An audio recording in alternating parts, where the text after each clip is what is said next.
கர்த்தருடைய நாமம் மகிமைப்படுவதாக. இந்த காலை டிவோஷன் வாயிலாக உங்களை சந்திப்பது நான் மிகுந்த மகிழ்ச்சி அடைகிறேன். தேவன் ஒவ்வொரு நாளும் நம்மை பலப்படுத்த அவர் போதுமானவராக இருக்கிறார். இந்த காலை வேளையிலும் தம்முடைய வார்த்தையை கொண்டு உங்களை பலப்படுத்த, என்னையும் பலப்படுத்த அவர் போதுமானவராக இருக்கிறார். இந்த தலைப்பின் கீழாக நம் தேவ வார்த்தைகளை கற்றுக்கொண்டு வருகிறோம் என்று சொன்னால் என்னுடைய அடையாளம் என்ன?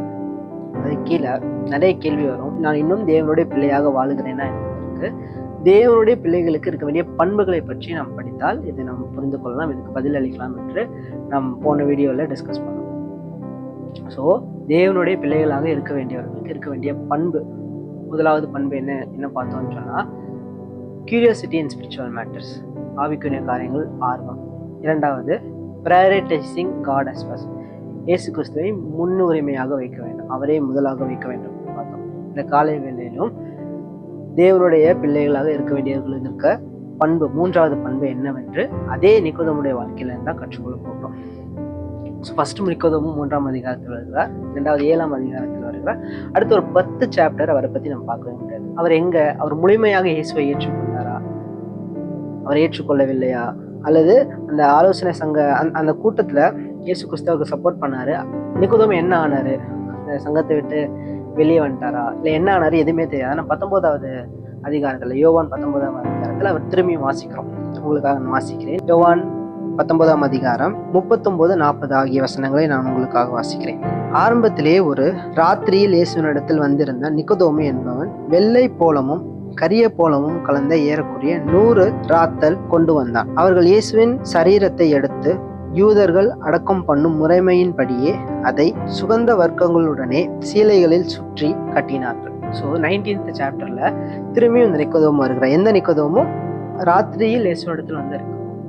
3rd சாப்டர்லயும் ராத்திரியே அதே நிக்கோதேமு, 7th சாப்டர்ல வந்து அதே நிக்கோதேமு. இங்க வந்து யோவான் வந்து அந்த ப்ரொக்ரெஷனை காமிக்கிறார், முன்னேற்றத்தை காமிக்கிறார். தேவனுடைய பிள்ளையாக முற்றிலும் மாறினாரா இல்லையா என்ற முன்னேற்றத்தை காமிக்கிறார். ஸோ இங்கே இவர் வந்து நம்ம ஃபோக்கஸ் பண்ண வேண்டிய 2 காரியம் என்னவென்று சொன்னால், ஒன்று, அவர் இயேசு கிறிஸ்து பாடியை ரிசீவ் பண்ணி இயேசு கிறிஸ்து பாடியை என்ன பண்ண அடக்கம் பண்ண போகிறார். இரண்டாவது, அவர் கொண்டு வந்த அந்த 2 பொருட்கள், வெள்ளை போலமும் கரிய போலமும். இந்த வெள்ளை போலமும் கரிய போலமும் பைபிள்ல 3 இடத்துல தான் இந்த மிக்சர் ரெண்டுமே சேர்ந்து இருக்கு. அந்த மிக்சர் 3 இடத்துல சொல்லப்படுது. ஒன்று வந்து சங்கீதம், இன்னொன்று வந்து நீதிமொழிகள், இன்னொன்று வந்து சாங் ஆஃப் சாங்ஸ். இதை 3மே யாருக்காக யூஸ் பண்ணியிருக்காங்கன்னா செத்தவர்களுக்கு அல்ல, உயிரோடு இருக்கிறவர்களுக்கு யூஸ் பண்ணியிருக்காங்க. எதற்காக யூஸ் பண்ணியிருக்காங்க அப்படின்னு சொன்னா, ஒன்று வந்து கனப்படுத்துவதற்காக யூஸ் பண்ணாங்க, இன்னொன்று ஆராதனை செய்வதற்காக யூஸ் பண்ணாங்க. இப்போ இதை வந்து யார் யூஸ் பண்றான்னு பார்த்தா நிக்கோதேமு யூஸ் பண்றாரு. இவர் வந்து ஒரு பரிசேயர், ஆலோசனை சங்க தலைவர், இயேசுவை தெய்வமாக ஏற்றுக்கொள்ளாத கூட்டத்தில் இருந்து வந்து வர்றவர். இவர் இந்த 2 பொருளையும் யூஸ் பண்ணும்போது அவர் என்ன சொல்றாரு அப்படின்னா, நான் இயேசுவை முழுமையாக ஏற்றுக்கொண்டேன், இந்த 2 பொருளையும் நான் அவருடைய சரீரத்தில் பூசும்போது நான் அவரை ஆராதிக்கிறேன், அவர் தான் உண்மையான ராஜா என்பதை அவர் வந்து அந்த இடத்துல வெளிப்படுத்துகிறார். எவ்வளோ போல்டா அவர் வெளிப்படுத்துறாரு பாருங்க. அவர் ப்ரொக்ரெஷன் பாருங்க. 3rd சாப்டர், 7th சாப்டர், இப்போ 19th சாப்டர். அவர் ஒவ்வொரு நிலையிலும் அவர் வந்து தென்படும் போது அவரோட ப்ரொக்ரெஷனை வந்து யோவான் அழகாக வந்து என்ன பண்ணியிருக்கிறான்னா எழுதியிருக்கிறார். 3வது பண்பு, அதாவது தேவனுடைய பிள்ளையாக இருக்க வேண்டியவர்கள் நமக்கு 3வது பண்பு என்னவென்று கேட்டால் தியாக இருதயம்.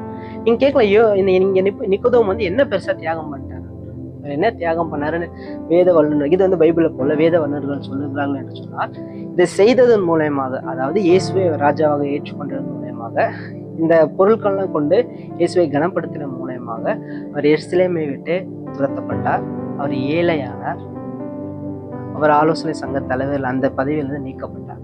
இயேசு கிறிஸ்துவ ராஜாவாக ஏற்றுக்கொள்ளும் பொழுது அவர் தியாகம் பண்ணின இந்த 3 காரியங்கள். இந்த காலவேளையிலும் நான் இந்த கேள்வி உங்களுக்கு முன்பதாக வைக்க விரும்புகிறேன்.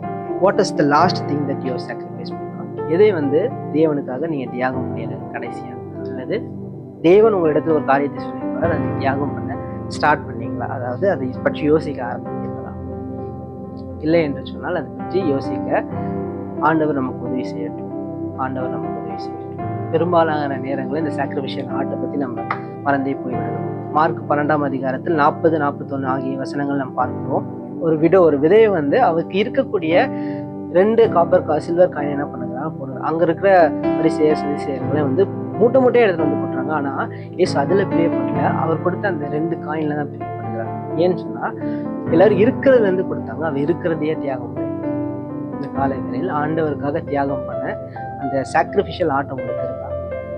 இந்த நாள் ஃபுல்லாக யோசிங்க, கடைசியாக நீ எதை சாக்ரிஃபைஸ் பண்ணுவீங்க அப்படின்னு ஆண்டவருக்காக எதை சாக்ரிஃபைஸ் பண்ணுவீங்க யோசிங்க.